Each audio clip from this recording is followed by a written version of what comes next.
All right, it's one more, and I'm out of here. Thanks to everyone who's joining us this morning on the channel. It's a bright, sunshiny morning. Good morning if you celebrate morning. I'm not one of those that celebrates mornings. Not going to do it. Never have. I'm not going to do it today. Keith, how you been? Good. Had some time off work, so getting ready to leave on a trip Monday, but I had a couple vacation days, so trying to get some things done. It's been a little bit busy, but funny story right off the top of the show. We were talking before we went live about how my camera was all jacked up yesterday. Well, the reason I found out it was jacked up is because I woke up in a hurry, in a complete and utter disarray of, oh shit. It was 9:45. I thought you and I were going live at 10. So I'd run down to the studio, trying to get everything together. And as soon as I clicked over to the failure to stop on StreamYard and looked at the upcoming shows, there wasn't one there. And I'm like, oh, you dumb son of a bitch. It's Thursday, not Friday. Fucking idiot. So my morning yesterday started out like my hair was on fire. Jeez. You seem kind of stressed out. Just losing all concept of time, that or it's early onset dementia. I'm not sure. Yeah, I'm sorry you went through that, bud. You didn't need to go through that. The show should never be a source of stress for you. I'll tell you what, if we ever do the show just 24 hours late, fine with it. So I don't ever want you to be under that kind of stress, real or imagined, ever again. How have things been going for you at the fire department? Well, it's been good. I mean, fairly steady. Nothing super crazy. Like I said, I've been off for a couple shifts, so I'm on a Kelly week plus vacation days. Okay, you said you're going somewhere. You going anywhere good? Yeah, heading to Austin Monday through Friday it's a work conference trip. So learning about our software that we use. They're going to teach you about the fire tetrahedron. Yes, yeah. Fire hot, fire bad. I had some firefighter related experience recently. Of course. With us wrapping up 911 week, we had some firefighters come visit us. Which I wanted to say, happy Telecommunicators Week to you. Yeah, I appreciate that. It's it's my day off, so it's over for me. But they came in, and this happens every year. That they come in and they shoot the shit for a while, and they kind of just see what dispatch is like. Between 6 and 7 p.m., we took exactly one call for service for a barking dog. And then during the 8 o'clock hour, nothing happened. Not even one cop did a traffic stop from 8 to 9. So now the firefighters are like, so when you don't answer us on the radio, it's because what? You're in the bathroom, you're making a quesadilla? What's going on here? And I'm like, no, this job's a hard job. It's just... you, for some reason, you never see it. It's like when your car's making a noise and you take it to the mechanic and it stops doing that. Yep. I was so mad because normally, like, Wednesday nights are rocking and rolling. Like, I'm getting my blood boiled by everybody on all sides. And so they come down to finally see my plight, the plight of my people, Jason. The plight of my people. And they saw...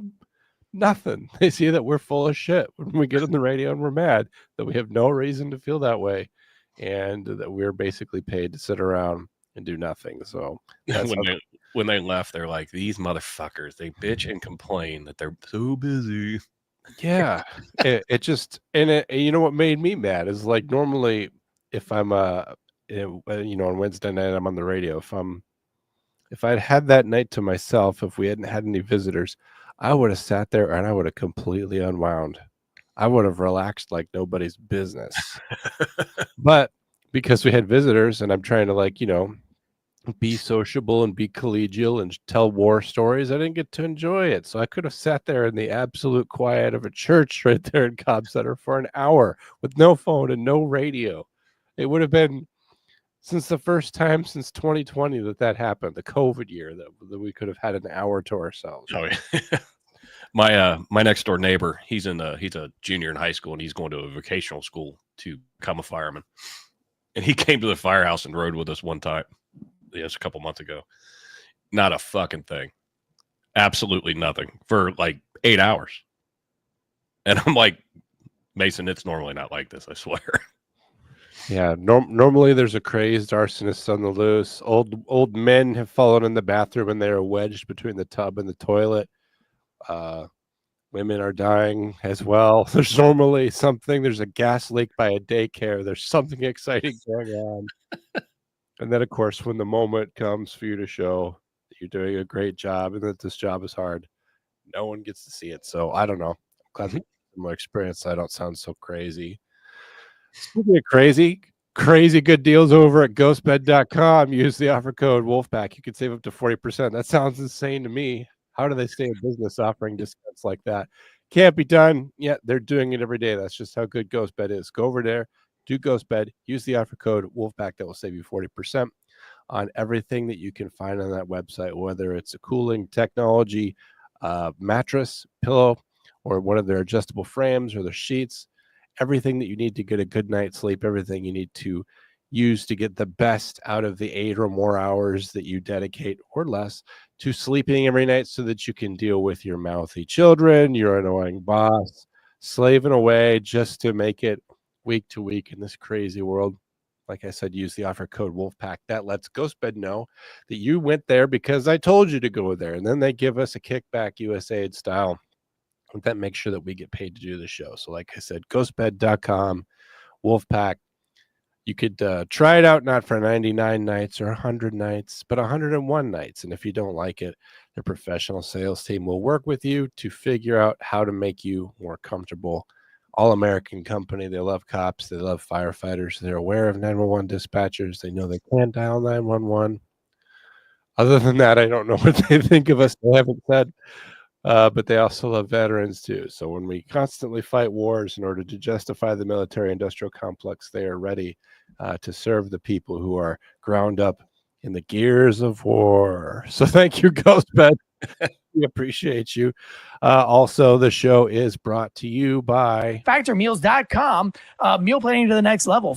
Fresh, never frozen, delivered right to your door, pre-packaged. You put them in a microwave for 2 minutes. Look, you want to get lean and mean like me? Summer's coming, baby. Don't wait. Don't hesitate to get that summer body. Start your meal plan today. You can do calorie conscious, protein heavy. You can do vegan, vegetarian. You can do all the things. You do lunch and breakfast and dinner. You name it, you can do it. Head over to factormeals.com. Use the promo code Wolfpack50 for 50% off your first week.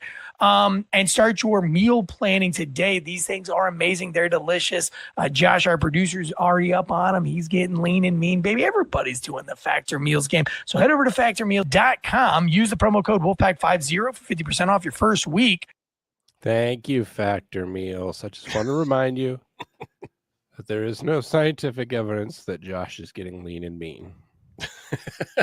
So I don't know why he said that, but I want to, we want to assert some truth and then buy back like the one thing that we're just not sure about. But Factor Meals are delicious, and you can go over there and set up your meal plan. And even if you forget to select your meals one week, Factor Meals remembers what you like, and then they'll just send it to you. So like when Jason doesn't know what day it is and he forgets to order, he's still going to get what he wants brought right to his door, reverse trick or treat style. So thanks to Factor Meals. We appreciate you for sponsoring the show. The show is also brought to you by Chemplast Seminar Limited. Hydrogen peroxide is the bubbly little bottle your mom swore by. And let's be honest, she was totally right. Got a cut? Pour it on. It fizzes. It stings. It screams productivity. The pain? That's the sound of bacteria dying and your childhood being validated. This magical potion doesn't just handle wounds. It's the Swiss Army knife of household liquids. Earwax? Gone. Toothbrush full of germs. Sanitized. Blood on your favorite t-shirt. No longer a crime scene. Dirty counter? Consider it purified. It's affordable, it's multi-purpose, and it looks like water, but it acts like germs' worst nightmare. Whether you're cleaning a scrape or pretending to be a home chemist, hydrogen peroxide always shows up and always shows off. Hydrogen peroxide. Because if it doesn't sting a little, are you even getting better? Thanks, hydrogen peroxide. Thanks, hydrogen peroxide. See, you didn't have to remind me this time. Yeah, no, well, now we know. Now we know that that's how we do that on the show. We had never before discussed that. Speaking of discussing things that we have discussed 10,000 times, there's not much moving in the cycle this week. Might be a shorter show. That's okay. I mean, we could talk about politics or something, but Aaron Rodgers remains undecided on the future. He went on Pat McAfee, even though some teams have told him he has got to stop appearing on Pat McAfee. He says, I'm open to anything and attached to nothing. He sounds like Jay Cutler. He sounds divorced. He sounds retired. He says, I'm open to anything and attached to nothing. I have no human connections, says Aaron Rodgers. Anything can happen because I am just a leaf blowing in the wind. I'm just a tissue in a hurricane. Whatever. Well, didn't he also say, like, I don't owe anything or any explanation to anybody? Like, yeah. Like what a pompous piece of shit. Well, that's what we're getting into because he's talking. He also, and I'll break this down a little bit, but he also told the league, he told teams in the league that he would play for $10 million, which is cheap. It's backup money. But when you're an egomaniac, how do you suffer the ignominy of being someone else's backup? Because that is the trajectory of many quarterbacks' careers, that eventually they just sort of slide into the backup role. It's sad, but it does happen. But the greats know when to quit, and they never wind up there. Tom Brady was never a backup, not after he relieved Drew Bledsoe. Peyton Manning, he won the Super Bowl, and then he realized I can never play a game of football ever again. He was done. But Aaron Rodgers is putting himself firmly in that backup territory where he's just, like Drew Bledsoe, he's winding up just on the backups of other people's teams. And, in terms of his productivity, in terms of his on-field value. But Aaron Rodgers still feels that he's, 2014 Aaron Rodgers, and it just may not be that way. This is from NFL.com. Free agent quarterback Aaron Rodgers kept his future plans under wraps during a Thursday appearance on the Pat McAfee show, saying that he remains in a holding pattern for any major decisions on the 2025 season. I think that the 2025 NFL season is also remaining on a holding pattern on Aaron Rodgers. I think it's a little bit more mutual. Right. I'm open to anything, he said, and attached to nothing.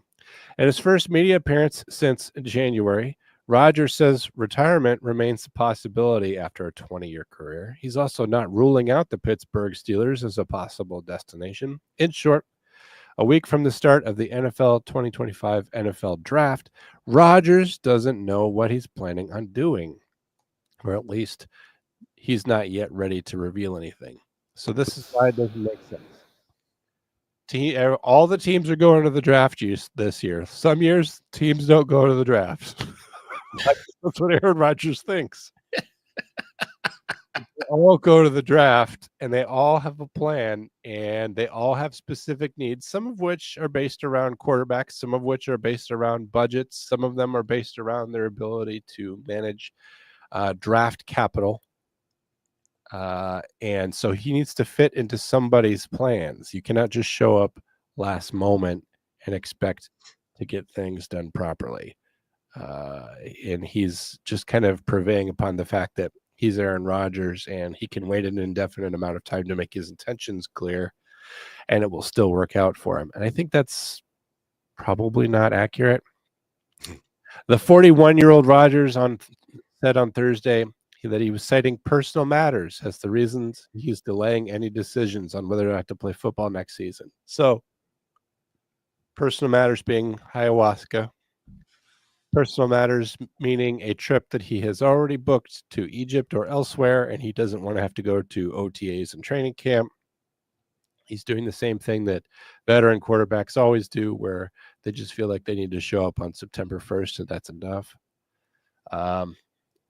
Citing personal matters as a reason why he's delaying any decisions on whether or not to play football. He also mentioned that he's in a serious relationship and he has some personal commitments that are his priority right now. Whose life is he ruining now?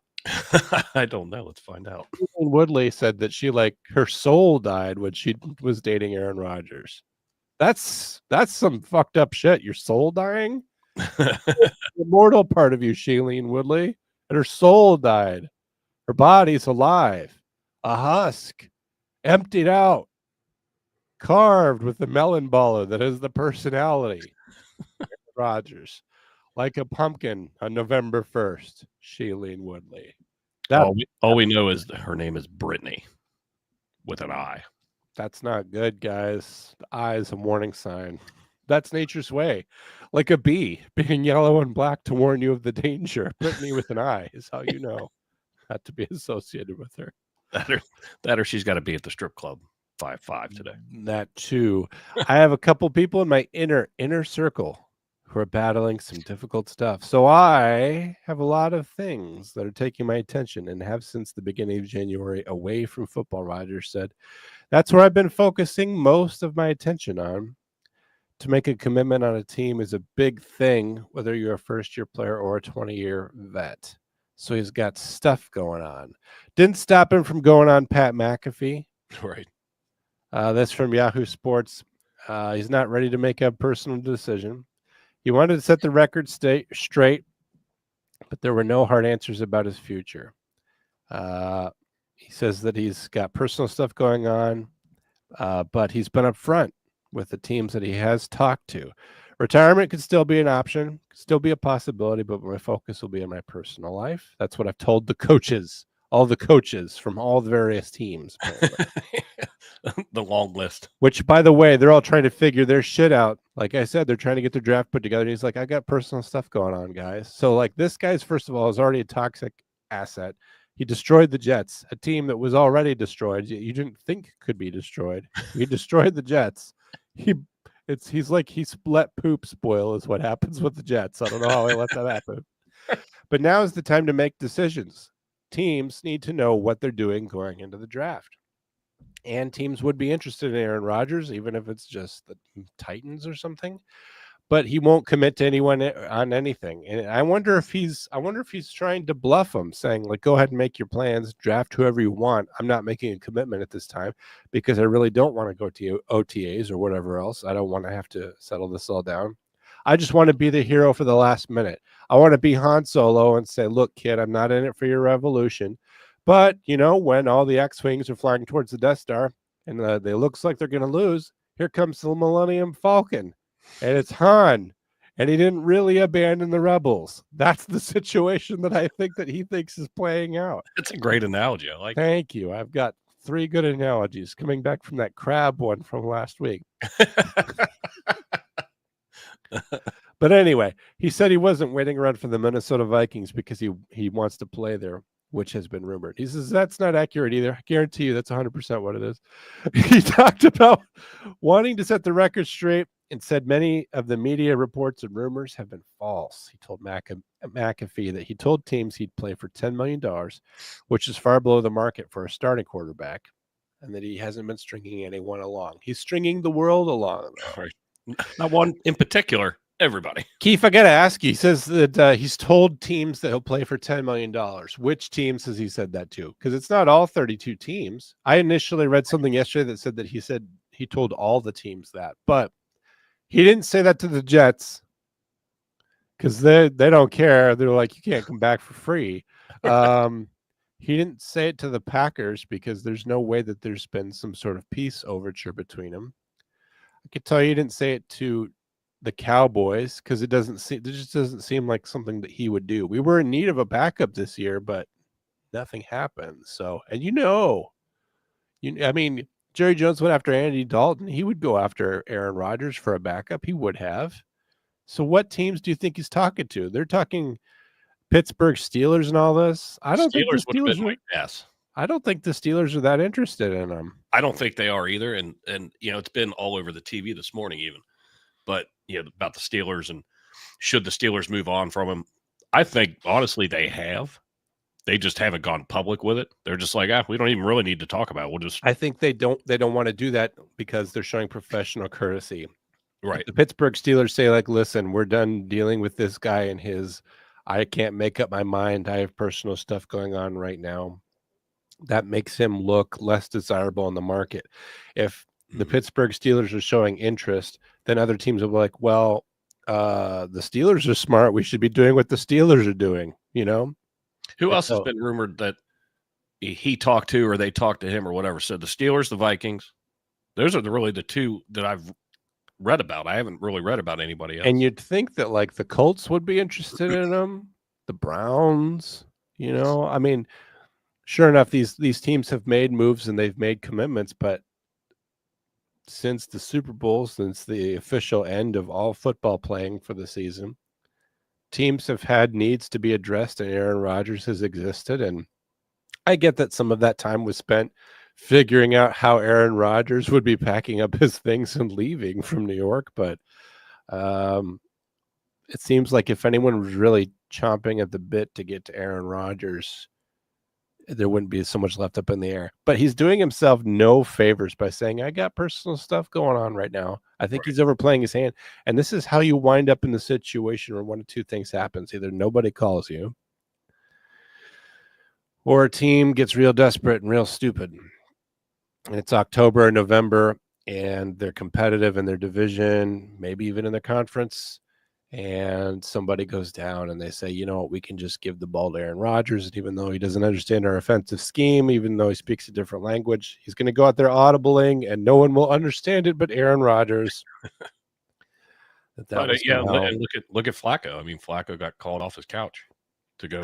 I trust Joe Flacco, though. No, I know. I'm just saying it could happen later in the season, to your point. And it could happen years from now, to your point. And even the moves that have been made aren't necessarily the moves that are going to be in concrete when the season starts. These rosters may look different because the Giants are going to cut somebody. It's not going to be all three of those guys. Exactly.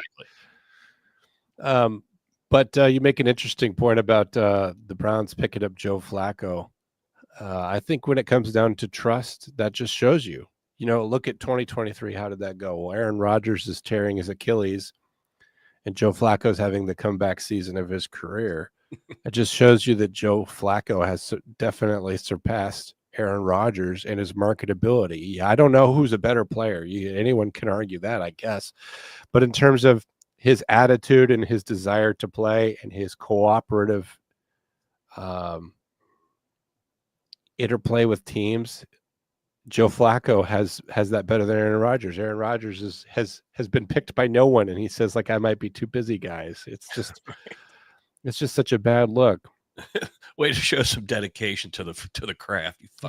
And he's trying to play it off as though he hasn't been stringing anyone along. He's saying, this is my life.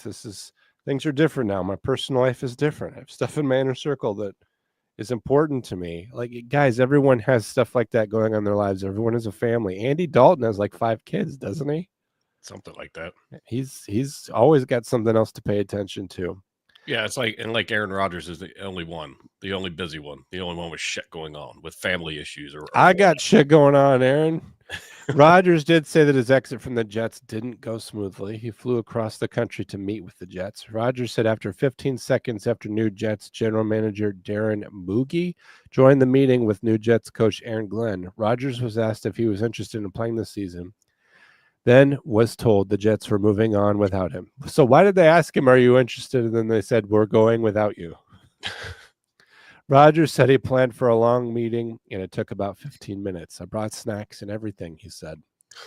I was kind of shocked, Rodgers says. Not shocked because I didn't think that it was a possibility, but shocked because I flew across the country, and you could have told me this on the phone. I would. But if he had fucked up my franchise the way that he did, because he screwed over the Jets for the next several years, I would also make him come out and report in person because, yes, phones exist, but also they did pay you millions of dollars to do practically nothing. You could have just done like net neutral, like no real good and no real bad, but you did lots of bad, Aaron. So you're going to fly out here and you are going to appear in person. There hasn't been an update on his plans in weeks. The Steelers themselves haven't heard from Rodgers since a March 21st meeting. Again, why would you be waiting around for this guy to figure shit out?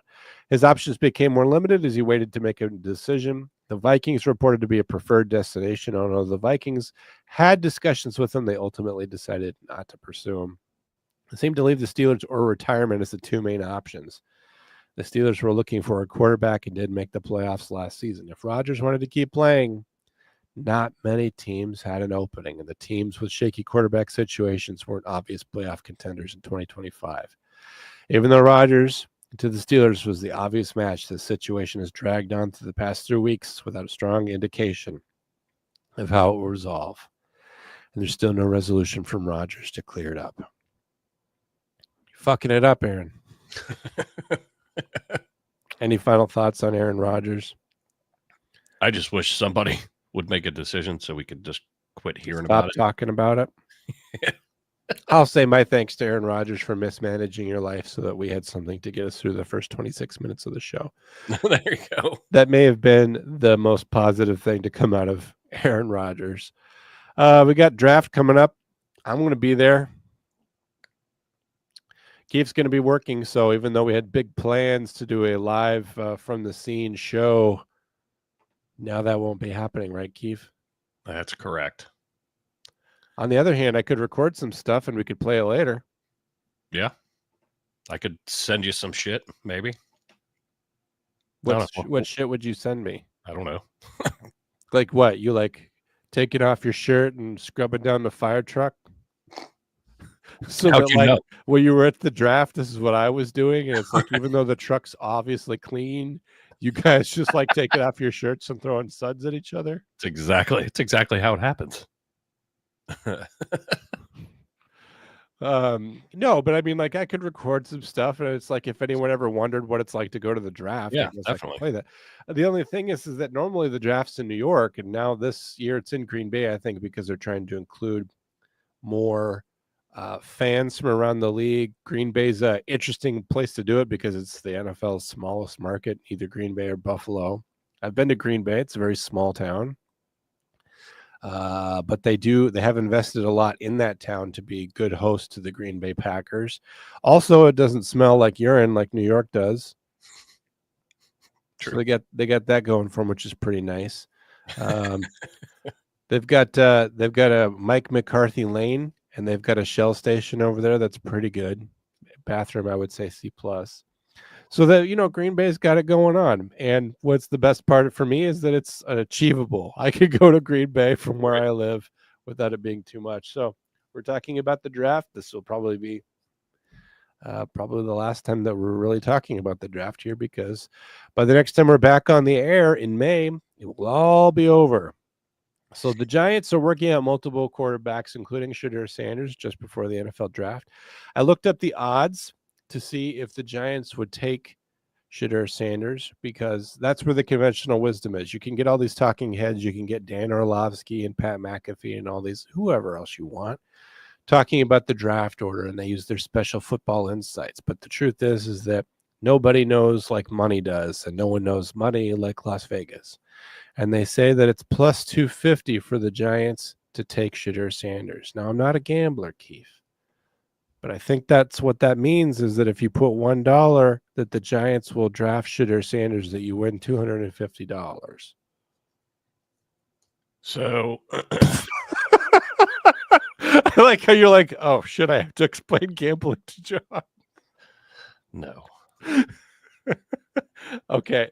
Let's just record that is not those are underdog odds. Okay. Yes. So just for example, like a plus 200. If a team has odds of minus 150, you'd need to bet 150 to win 100. I know. If the odds are plus 200, a $100 bet would win you 200. So it's an underdog bet, but I like the fact that you went with Vegas for this. I just think it's the only reliable way to go. They're the ones who have the most to gain or lose, because they're the ones who are putting their wallets on the line. No, you're right. You're absolutely correct with that. But I'll explain my reasoning why there's probably a pretty good chance why the Giants will take him, and it's pure spite. The New York Giants didn't exactly impress anyone with how they fixed their quarterback room this offseason. Russell Wilson was an uninspiring one-year addition, but it saved them from Aaron Rodgers. Jameis Winston got backup money, thus, I don't know, increasing the insane legacy of Jameis Winston. Good for him. And then we know that he is a quarterback technically. And then Tommy DeVito, the guy that got to meet the Pope for no reason, also here. The guy whose agent got more airtime and publicity than he did. Yes, his agent. For a franchise that probably needs to show signs of life this season or risk a total reset, I'm sorry, but haven't they been doing this for like 5 or 6 years? Since Eli Manning retired, they've had nothing going for them. What has been the magical moment since Eli Manning left? Was it Saquon Barkley leaving? Was Daniel Jones existing? Kadarius Toney before he went to the Chiefs, and then before he broke bad and then ruined his life? Like, what has been the real winning story for the Giants? What has been propelling them to wake up every day? I don't think it's been anything. For most of the season, the Giants haven't shown any tangible signs that they were interested in a quarterback with the third pick, or even going beyond that, which made some sense because the quarterback class beyond Cam Ward is full of questions. Then, the final week before the NFL draft, the Giants decided to take another look at multiple quarterbacks. Earlier this season, it was reported the Giants would work out Colorado quarterback Shedeur Sanders in Boulder. Then came a report from Sports Illustrated, Albert Breer, that they were also working out and meeting with Alabama's Jalen Milroe on Saturday and Louisville's Tyler Show. Is it Show or Shaw? On Sunday. It's some guy from Louisville. Anyway, there's an interesting development through general manager Joe Schoen said that the private workouts are only coming late because of the way that the pre-draft calendar fell. Are the Giants in the quarterback market, or do they just want other teams to believe that they are? This is the 4D chess that some teams do. They try to manipulate the draft. They want other teams to make decisions based off of greed and perception rather than what's best for them. They want the Cowboys to fuck it up. We will have a great draft, New York, but I assure you it will do nothing to help us. The Giants are keeping all options open. Schoen met with the media Wednesday and kept all the team's options open. He said the Giants are not desperate to draft a quarterback because they have Wilson and Winston. No, they're just trying to draft Hold on. the whole team as quarterback so nobody else can have one. Yes, you have Wilson and Winston. So let's pause. You have Wilson and Winston. So let's manifest reality. We can say, I'm going to work for the New York Giants here. I'm going to be their personal life coach. We have Wilson and Winston. We have them. Sounds real, right? That's real. We are winning the NFC East with Winston and Wilson. Now it sounds crazy. We are winning the Super Bowl with Wilson and Winston. Now it sounds not possible. And, winning the Super Bowl with a rookie doesn't sound possible either. So maybe the Giants know that this year is just not their year and they need to kind of bridge a gap or get to the next thing. It's a cleanup year for them anyway. But for them to say that they're not desperate when Winston and Wilson are their plan, it's not a plan. It's a way of having someone on your staff so that when the guys go out there on Sunday morning in September and the center leans over and grabs the ball and snaps it, that it doesn't just go into the backfield tumbling into what is technically a fumble. I mean, you have somebody there to catch it. That's your plan so far. But it's not really a plan for victory. With the signing of those two players, I think we put ourselves in a position where I don't think that's mandatory or something we have to do. I like how he decides whether or not drafting a quarterback is mandatory. Yeah, we don't have to do that. It's like when my mother said, it wouldn't kill you to accept my Facebook friendship on Facebook, my friend request. And I said, Mom, I don't make decisions on whether or not something would kill me. So I'm not going to be your Facebook friend. Same situation. They technically don't have to do this thing, even though it wouldn't kill them. But clearly the Giants are looking into a quarterback class. NFL teams don't waste their time, Aaron Rodgers, especially less than a week before the draft starts. Milroe and Show aren't considered early options in the first round. They would either be late first round candidates, early second round. The Giants have the second pick of the second round. The Sanders workout is a little more interesting. Sanders' draft stock is hard to pin down. He could be the top 10 picks as the second quarterback off the board, or if a long slide next Thursday night, maybe the Giants are preparing themselves in case Sanders falls. That would be smart. You would like to have a young franchise quarterback, any general manager would. Everybody wants that. But the value has to be right or it doesn't matter. Yeah, maybe they just want to know what he looks like in case he falls into a place where they can draft him second round, third round, could be. Maybe the Sanders stuff is all sizzle and no steak. Or maybe they're just trying to gain some leverage on a team that does like Sanders or another quarterback in their first round and might get antsy to move up. Or maybe they simply want to deny the Dallas Cowboys the possibility of having a Sanders back in the building. Deion Sanders has a legacy with the Dallas Cowboys, and just stealing his son and forcing him to wear bright blue and play for the Giants is a way of punishing Dallas. And ruining his career seems like something that the Giants would do. They've ruined lots of people's careers, and they might just do it out of pure spite. But I've theorized on the show before that Deion has enough weight to throw around that he might click undo on a draft like that. I know what you're saying, Keith. Can't be done. Gets done all the time. Eli Manning was supposed to play for the San Diego Chargers. John Elway was supposed to play for the Baltimore Colts. And if a deal happens that Deion doesn't like, I'm guessing there might be some phone calls to Deion. Who knows? What do you think? I kind of feel like Shador is he's like Aaron Rodgers. He's very diva-ish already, and he hasn't even been signed by anybody. But he's gotten all this notoriety and shit because of who his dad is. And I don't think he's a bad quarterback. But I also don't think he's elite either. But in his mind, he thinks he is. Yeah. That's the problem with the Sanders is that they've got that huge head. Go on. No, and I think, with all of the television shows that have been following, the Buffaloes, they're really following Deion. But Shador and his brother were getting recognition on there as well. I think all of that shit went to his head. And, because the way he's kind of talking, and I don't have quotes, but like I've watched some interviews in that where he's just very laissez-faire about, I don't know. I don't know if I want to go there or not. Well, it's kind of not, it's up to you, but it's kind of not up to you. Do you want to play in the NFL or do you not? That's my opinion. Yeah, I don't know. He may have to wind up on a rookie contract somewhere. And then if it's somewhere he doesn't want to be, I wouldn't be surprised if he gets to the end of the rookie contract and then he holds out to go to the free market. I don't know. It's really hard to know. It's he's probably one of the more interesting people looking at this draft class, but it's not for his football skills. It has to do with his pedigree, his football pedigree from his dad, who played for, of course, the 49ers and then the Cowboys. I think he won a Super Bowl for both teams, if I'm not mistaken. And then, he went and played for the Atlanta Braves as well. So I don't know, but it'll be interesting to see.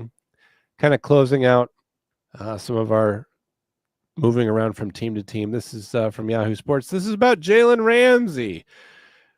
Potential Jalen Ramsey trade means the Dolphins might soon be on a rebuilding path. You are already on a rebuilding path. I don't know if you remember last year, but your rebuilding path should have a lot to do with whether or not you play outside in December or January. You guys need to be working on that because that seems to be where you fall apart. Jalen Ramsey, of course, also has already played for the Jaguars. He demanded a trade to go to the Avengers Rams when they were just paying to put a team together to win the Super Bowl. And then he went to the Fins when Miami was trying to put together a team of fast players, Tyreek Hill and Jalen Ramsey, so that they had speed on both sides of the ball. But I'm sure that wherever he goes for his fourth team, that will definitely be where he wins the Super Bowl. I think it may be over for Jalen Ramsey, and that's good because I never liked him. Every NFL team's fan base wants it to swing big when it comes to a sniff of success. What a weird way to mix metaphors, Yahoo Sports. Sometimes that ends up like the Miami Dolphins in 2025. The Dolphins have seemingly a team on the rise, and it wasn't that way long ago. Or it wasn't that long ago. Tua Tagovailoa, I haven't said his name in forever. Tagovailoa emerged as a good quarterback once he had a head coach in Mike McDaniel, who supported him and didn't tear him down.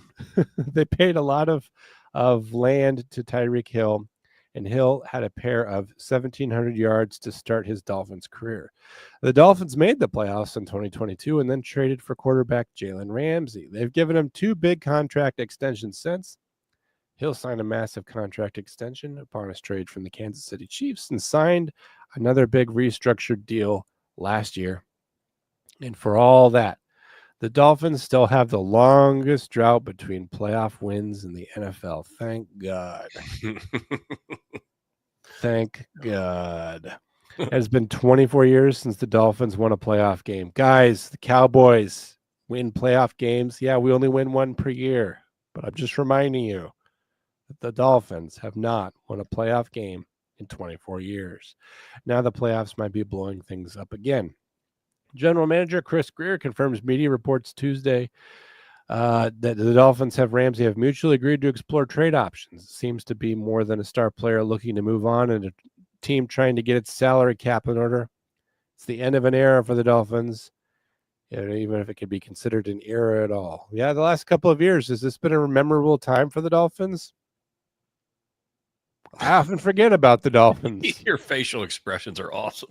Well, sorry, I don't think about them. Dolphins have tough decisions.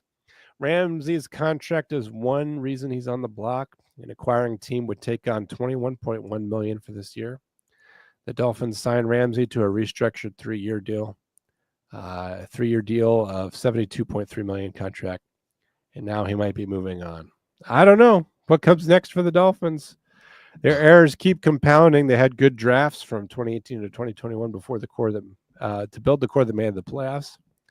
From 2022 onward, they've drafted one player who was a regular starter last season, edge rusher Chop Robinson, last year's first-round pick, has a promising rookie season. It could be a hit, but the diminishing draft capital from those high-profile trades meant the Dolphins had to nail the middle rounds of the past few drafts, and they have not. Meanwhile, there are questions about the Dolphins' culture after Mike McDaniel, future serial killer, said that players would show up late to meetings and were fined multiple times for it. There's some bad luck involved with the Dolphins taking a rapid step backwards after some progress with injuries, and particularly Tua's concussion issues. But suddenly Miami appears to have retreated close to square one. Looks like they're not going to be good. And, with the Bills being strong contenders in the AFC East, it looks like that division continues to have no parity at all. The Patriots suck. The Jets blow. There's just nowhere to go in the AFC East, and the Dolphins have an uphill battle. They're going to be always trying to get around those Bills. Good for the Bills, I guess. They've had a long, tortured existence, so I'm glad that they're at least having some positivity. The Rams are going to be conducting their 2025 NFL draft operations from the Los Angeles Fire Department Air Operations. Keith, this is a story for you because you're a fireman fighter. I'm a fireman fighter. I have my opinions on it. I can explain briefly what's happening and then take your opinion if you like. The Los Angeles Rams are packing their draft house bags and taking them to Fire Station 114, located in the grounds of Van Nuys Airport, for the 2025 NFL Draft. The Rams announced that they'll be conducting their draft operations from the LAFD Air Operations, honoring the first responders who helped during the Los Angeles area wildfires in January. Drafting from LAFD Air Operations is a powerful reminder of what it means to represent Los Angeles, Rams president Kevin Demoff said in a statement on Thursday. Since the wildfires devastated our region in January, we have looked to bring LA together to help with the recovery efforts, raise the spirits of those impacted, and shine a light on our first responders. We are humbled to partner with LAFD during one of the NFL's biggest moments to express gratitude to those who risk their lives daily to protect our city. The Rams and the LAFD will convert a room within the air operations to be General Manager Les Snead and head coach Sean McVay's draft headquarters. There will also be an adjacent hangar to serve as a space for coaches, scouts, team personnel, and media who are on site during the 3-day event. Before day 2 of the draft, the Rams will be welcoming additional first responders who assisted with the wildfires to talk with Demoff, Vic McVay, and other Rams executives. Air operations will continue to be fully operational during the NFL draft. That's good because I but it could still be on fire, I guess. The Rams also announced on Thursday that they'll be working with Zillow to renovate LAFD Air Operations Recreation Room. That's nice of the Rams to do that. We're incredibly grateful to the Rams for their unwavering support of Los Angeles City Fire Department and our wildfire-impacted communities. The interim fire chief, Ronnie Villanueva, said, "What does that mean? Does that mean that female fire chief got axed?" Yeah, she got fired. But that was a firefighter pun just for you. She got axed. I got it. She deserved to be fired. Hosting the NFL draft at LAFD Air Operations highlights the critical role Air Operations Division plays in protecting Los Angeles, especially during wildfire season. The Rams' generosity, renovating our station and recognizing our firefighters demonstrates a deep commitment to the city we all serve. We're not going back to St. Louis, they said. We look forward to standing alongside the Rams in this meaningful event. On January 17th, 12 LA-based sports teams, including the Rams and the Chargers, came together for a giveaway near SoFi Stadium, assisting wildfire victims with clothing materials, Jared Goff jerseys, shoes, grocery gift cards, food, and other essential aids. The Rams hold the number 26 pick. That's really nice of them to do that. I like the fact that it brings negative attention to Gavin Newsom, because it's like, I think the fires, with as devastating as they were, I think they actually got washed out of the news cycle. Yeah. And now, the NFL draft is something a lot of people are going to be paying attention to. And just as a reminder, Gavin Newsom and others completely fucked up. And they fed Los Angeles as part of a Machiavellian scheme to further cement globalistic statist and liberal power in California. They fed innocent taxpayers to the flames. I think this is a good reminder of what he did. Keith, what's your take on all of it? No, I completely agree with the whole Newsom thing. I'm just confused as to why. Like why now? Like for the draft, why hasn't anything been done before for the firemen? And I'm sure there have been some small things, shows of appreciation, but now the Rams are, the pinnacle of, here, we're going to bless you with our presence in your firehouse, doing our business. And sure, would I think it'd be cool? Yeah, but it's also going to be a pain in the ass for the fucking firemen, I promise you. It's also I hope the bells go off constantly. Every time they have a pick, I just hope the fucking alarms are going off. That would be hilarious if that show was going on. They need to live stream it. Well, they will. When the Rams are on the clock, and then all of a sudden everyone's running. I want to see it in between, though, too. Like big, naked, sweaty, sudsy firemen running around. You're gonna wear out your pause button on your TiVo, bud. But I don't know why I say things like that. But you're right. The promo video they played was pretty cool. The reality is, I think you're right. This is a nice thing they're doing for the LAFD, but it will be a huge pain. We are people who have both feet in the real world. And as nice as it is to be recognized, sometimes those efforts of recognition make it more difficult.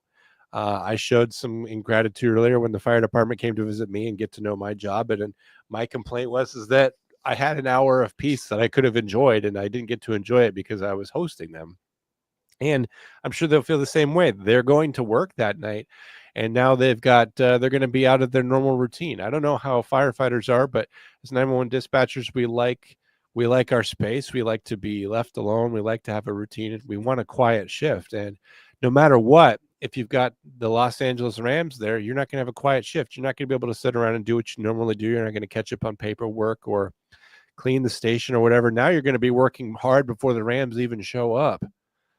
And it might just cause a lot of extra work, but hopefully in the long run, maybe it's a good thing for them. But yeah, I'm as cynical as you. This is the Rams doing something to make it look like they're part of their community. In a town that can no longer, where people don't even have houses, how are they supposed to justify the existence of SoFi Stadium? How are they supposed to hold their hand out in the future to have taxpayers further subsidize that stadium? And how are they meant to engender any kind of goodwill when this would obviously be a season where no one can afford NFL tickets because their fucking houses are gone? Yeah, right. I think when they host a Super Bowl and then they pretty much just whitewash all the homeless people multiple blocks down away from the stadium while all the out-of-town visitors are in, and then as soon as it's over, we don't care. We don't give a fuck about you anymore. You can come back. Yeah. That's more Gavin Newsom stuff. That we clean up the house before the Chinese come visit. Yep. So I don't know. Keith and I we're always just a little bit suspicious of that. It seems like a nice thing, but I almost wonder if it's going to be more of a headache for the people who actually are going to be expected to do the work of the fire department that night. But it'll be interesting to see. Keith, when's your next episode of One More and I'm Out of Here? When's that happening? Well, it was potentially going to be this evening, but Dano can't go at the appointed time, so it probably won't be until after I get back from Austin. Oh, so you're going to be off for a little bit, huh? Yeah, apparently. I didn't want to be, but Dan can't move some shit an hour. You're literally not coming back till the 25th, right? Do I read that right? Correct. So there won't be another episode of One More and I'm Out of Here for at least a week. Yeah. Since I have your login credentials, should I just do a show? Yeah, go ahead.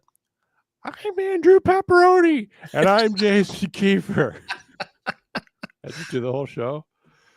Fucking sock puppets. Yeah, I could never replace you guys. That's a shame. But guys, Kiefer will return. He's going to Austin, Texas for something, and then he'll be back, and there'll be another episode of One More and I'm Out of Here in a week's time. In the meantime, we look forward to the draft and having that piece of news get past us. Thanks so much for listening to us. If you are listening to the audio version, can you guys please do me a favor? This comes up. These are your producer notes. As the producer of Failure to Stop and a Fox News, this is a production note. People are listening to episodes of Fox News, and I appreciate that. In fact, we're growing pretty quickly for a brand new podcast. No one's downloading the episodes, though. Can you please turn on your automatic downloads? Could you please hit the download button so that you can listen anywhere? I know it's a small thing, but downloads is actually a key metric for us. So if you can hit the download button or go over to your settings and turn on the automatic downloads, that would go a great way to showing our partners in business, our advertisers, that we not only have listens, but we have downloads. We have an invested audience, and that way they're looking to invest in us with more ghost bed advertisements or whatever. And that directly pays me and Kiefer to continue to show up. So if you like the show, if you like listening to this, if you've gotten to this point in the podcast, please do turn on your automatic downloads. I would appreciate it. Keith, I've got nothing more for you, but I hope you travel safe. If you're flying, I assume you're going out there with Jill. I hope you guys have a great time. Going out with my buddy Franco, who works for another fire department. He's going to the same conference. Jill will be holding down the fort here. Franco's such a fireman name. Franco Delzotti. How about that? Holy moly. I want to eat a meatball sub with Franco Delzotti. You tell him I said so. I definitely will. And so Jill's going to be... She's going to be... Unsupervised. Cincinnati unsupervised. Okay. And John's traveling. I know I'm busy. I'm busy in September, but I'm not really busy right now. So you should fly out. You and her can do a live. Horrible. How mad would you be at me? We're like, I can't come to your wedding, and then you're at this like firefighter meeting, and like you get a picture of me with your girl at some bar. God's sakes, you would smash a bottle and slice me open with it, and it would all just be a prank too. But I would die for a prank, I guess. All right, guys. We hope that you have a great weekend. Be smart, make good decisions. We'll see if the Giants take Shedeur Sanders, and we'll catch you back. We'll catch you back here next time. Keith, it's always a pleasure. No, pleasure's all on this side. John, I love you. Oh, we said same time. Shit, I was trying to beat you. I'm not a fireman. All right, guys. We'll catch you next time. Bye.